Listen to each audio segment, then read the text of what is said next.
สวัสดีครับผมมีนตากลับมาพบพวกคุณอีกแล้ว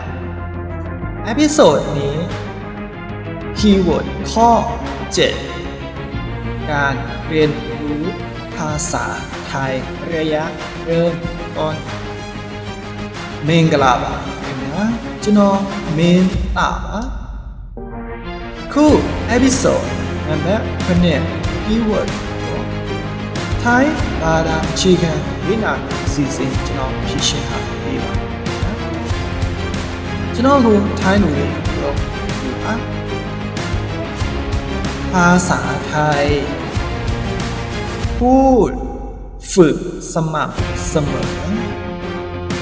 สร้างตารางเรียนแม้แค่วันละ 15-30 นาที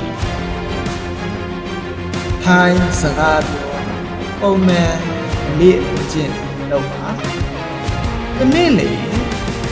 15မိနစ်30တာရှိတော့တယ်လေ့လာမှုအချိန်စရာကိုဖန်တီးပါခင်ဗျာบททบทวนสิ่งที่เรียนเป็นประจำผู้ใดသင်ယူထားရှိသည့်အများပုံမှန်ပြန်လည်သုံးသပ်ပါနော်ตั้งเป้าหมายระยะสั้นเช่นเรียนรู้คำศัพท์ใหม่วันละ5 ข้อတနေ့တာလေစကားလုံးအသစ်5 လုံးကိုပြန်လဲသုံးသပ်ပါထိုကဲ့သို့ထိုကဲ့သို့ကုထားတဲ့ရေတို့ပန်းနိုင်သတ်မှတ်ထားနော်အခုတော့စီစဉ်လေးစင်ဆက်မပြတ်ကျွန်တော်ဒီပြည့်မိတ်ဆွေတို့ကျွန်တော်ရဲ့ความรู้ที่ပညာဆိုတဲ့အတိတွေကိုမျှဝေ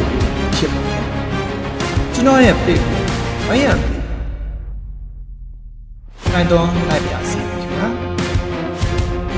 การเรียนรู้เป็นอิสรภาพของชีวิตသင်ယူခြင်းဒီဘဝဤလွတ်လပ်မှုတာအကြောင်းရင်းခံဖြစ်ပါတယ်ခင်ဗျာကျွန်တော်မင်း